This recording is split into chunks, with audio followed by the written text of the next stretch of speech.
Good morning, everyone. Welcome back. Thank you for joining me. This is once again Drusilla's Dream and the weekly recording of the blog. This week's blog is really very special to me because it's something that I recognized a very long time ago. So maybe we'll talk a little bit more about it at the end, but let's just get started. So the title of the blog this week is called The Ageless Wisdom of Our Souls. So as the expression goes, we are spiritual beings having a physical experience. So what exactly does that mean and why is it important?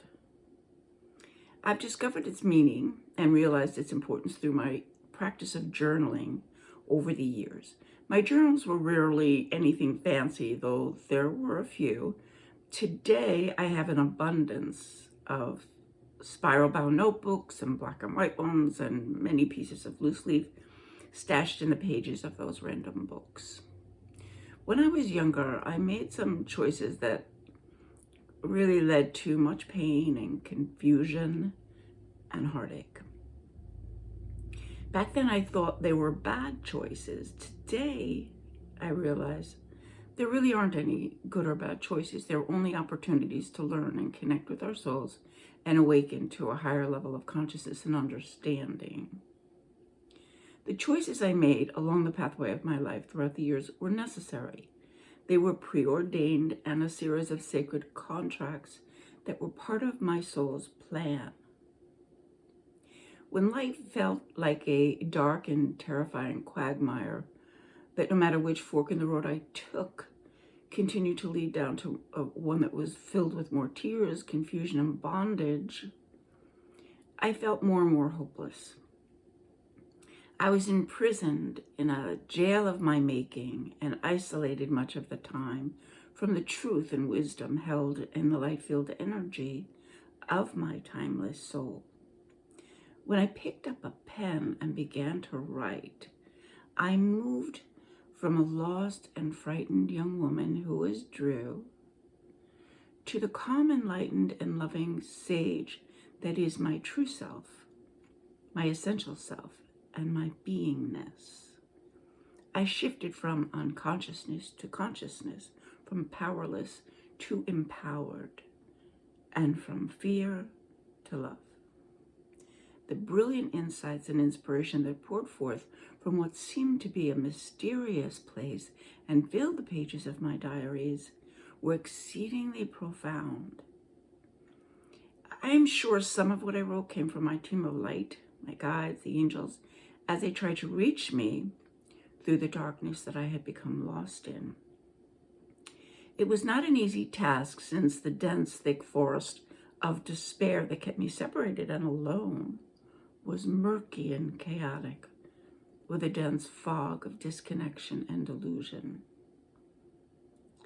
The thick, wiry brush from seemingly immovable obstacles and down trees from fallen dreams made finding my way out a monumental endeavor. However, what became apparent over the years is that my soul was always there to lift me up and out of my pain and remind me of the truth of who I am and have always been, a divine being of light and intense love. She applauded my goodness and encouraged my lofty dreams of being of service and making a difference in the world.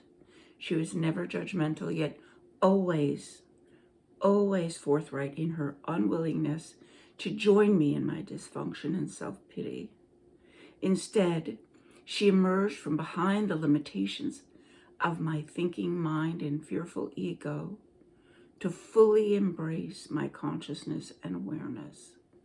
In those miraculous moments, I, the immortal human being who was known and is known as Drusilla Burrough, became the infinite and wise spiritual entity who knew no fear and basked in a tranquil and sublime otherworldly peace. Okay, so all of this sounds like a fairy tale and an instant happy ending that led to an awakening and resulted in never falling into unconsciousness again. Unfortunately, for most of us, that's not the way it goes. It certainly did not for me. What I did not understand at the time was that I was sort of living a double life. On the one hand, I connected with my soul's light through meditation and writing and through my kindness to others. On the other, I easily fell back into my sleepy unconsciousness and continued to be lost in the illusion that I, Drew, was not good enough and damaged through dysfunctional choices. I felt unworthy of owning the intense spiritual power that was consistently offered to me by my courageous soul, who was eager and ready to charge forward with her mission and life purpose. As I emerged from a very dark night of my soul, things began to shift. I slowly began to understand that just because we have a soul, this is important, just because we have a soul who inhabits our biological form does not mean we are united together and working as one. The human instincts of sheer survival, competitiveness, and egocentric behavior that evolved from the beginning of our time on the earth plane became embedded deep in the psyche of our mass consciousness.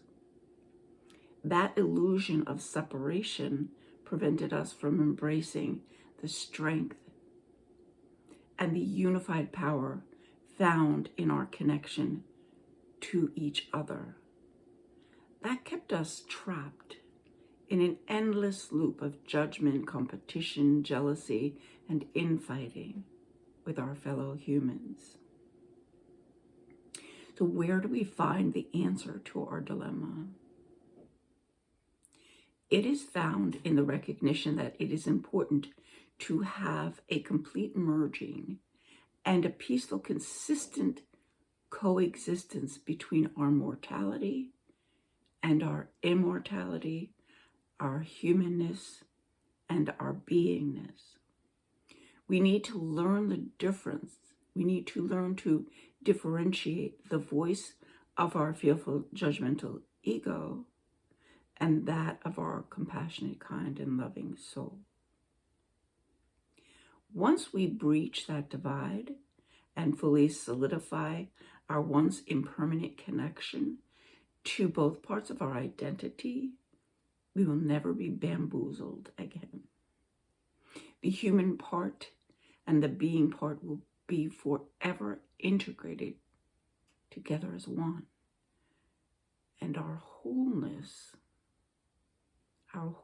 will be understood. We were always whole and complete. We just forgot that truth. We can then stop the endless searching for the elusive thing, quote unquote, that beknownst to us we've had all along, our eternal being. We will immediately realize the moment when we are falling from the seat of our soul, put on our ethereal seatbelt, so to speak, and stay put.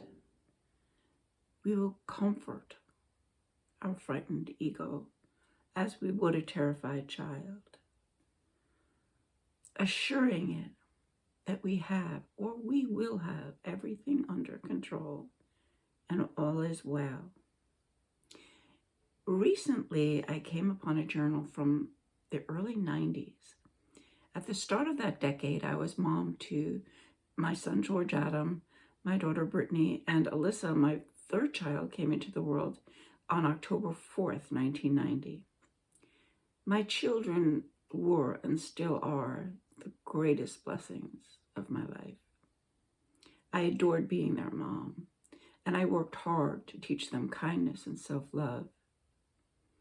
Yet at that time, I was personally and emotionally sort of a hot mess. The details are not important. Only the fact that I had no idea how to make sense of the crazy world I found myself in, and discover why I was here, yet my soul did. So I'd like to share this entry to demonstrate that the soul is always consistent and wise. I read some of these writings to my husband, who I met long after these words were written, and he said, well, you're the same person now that you were then. That statement is both true and untrue. My soul has not altered from her consistent and wise counsel. What has changed is that my soul has been able to fully merge with the brain chemistry, the emotional tendencies, and sometimes chaotic mind where my ego takes up residence. Yet I'm still human, and I'm still vulnerable to the instability and limitations of this physical experience. Yet now my soul's voice can always be heard through the challenges and turbulent times, as well as the joyful ones. I now hear her and I listen to her guidance, and my life is much more balanced and peaceful.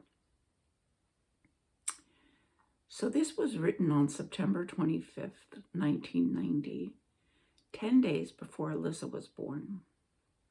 My format when I journaled, and still is a lot of the time, is to just ask a question and then get meditative and then listen. So the question that I asked this day was, what is peace? And the answer from my soul was, true peace is purely spiritual. It begins deep within your soul and radiates outward to touch all other aspects of your reality. This is because our Creator is peace and dwells within us. He, she is the ache, the longing, and the motivation that keeps us searching for the truth. Your angels, guides, and soul will continue whispering over and over. The answers are not out there. They exist and always have existed in the core of your physical temple. Turn your eyes and your heart inward and feel the peace that has always beckoned you from the time of your birth and beyond. With your awareness, reach inside and touch the limitless power of your true self. Bring it forth, touch it, feel it, and allow it to replace your confusion with wisdom and understanding. Then go forward and teach, for that is your destiny and purpose. You have many gifts to give, like insight, self-expression, articulation, compassion, and a warmth that radiates outward and draws to you many souls who are seeking truth in the same way that you are. Do not worry that you don't have all the answers right now. You do. You do have many of them, and you don't need to have them all. Some answers are part of you now, and some will be given to you by your spiritual guidance system. The answers and wisdom will emerge at the exact moment when you need them, while in service to others. Be prepared to be not only a teacher, but a student as well. For in those words, you will learn a great many mystical truths. Those truths will clear away the darkness of your unknowingness, and in its place, plant seeds of light, rebirth, and remembrance. So the whole purpose of this particular blog is to remind everyone that no matter what you're going through in your life, it's in your life for a reason, because we're here to learn and to evolve and to grow. And the hardest and the most difficult times are usually the ones that really crack us wide open and have a really wonderful awakening. And there's usually a really spectacular gift within the center of it, though it's hard to see at the time. What's important to remember is that your soul is always there to guide you if you take the time to go within. Just get silent, get quiet, and ask for assistance. Ask for the help, and it will come. It will come always from your soul, but also from your team of light. We all have one. But the last thing I'd like to say about that is that free will is a very important gift that our Creator has given to us, and it must be honored by all of our spiritual helpers that want to guide us along our path. So if we don't ask, they have to leave us to our own choices. They can try to guide us in some ways, but if you really want a true connection, it's important to really say, I'm ready. I need help. I need to reconnect. I need to integrate this humanness that I have, this frailty, this imperfectness that comes with being human. And I need to find that power of my soul so that I can move forward and have the purposeful life that I planned. So I hope everybody enjoyed this. I know I certainly did. It's really very special in my heart. It really is. So anyway, everyone, once again, have a super spectacular day. And I look forward to being with you again. Namaste.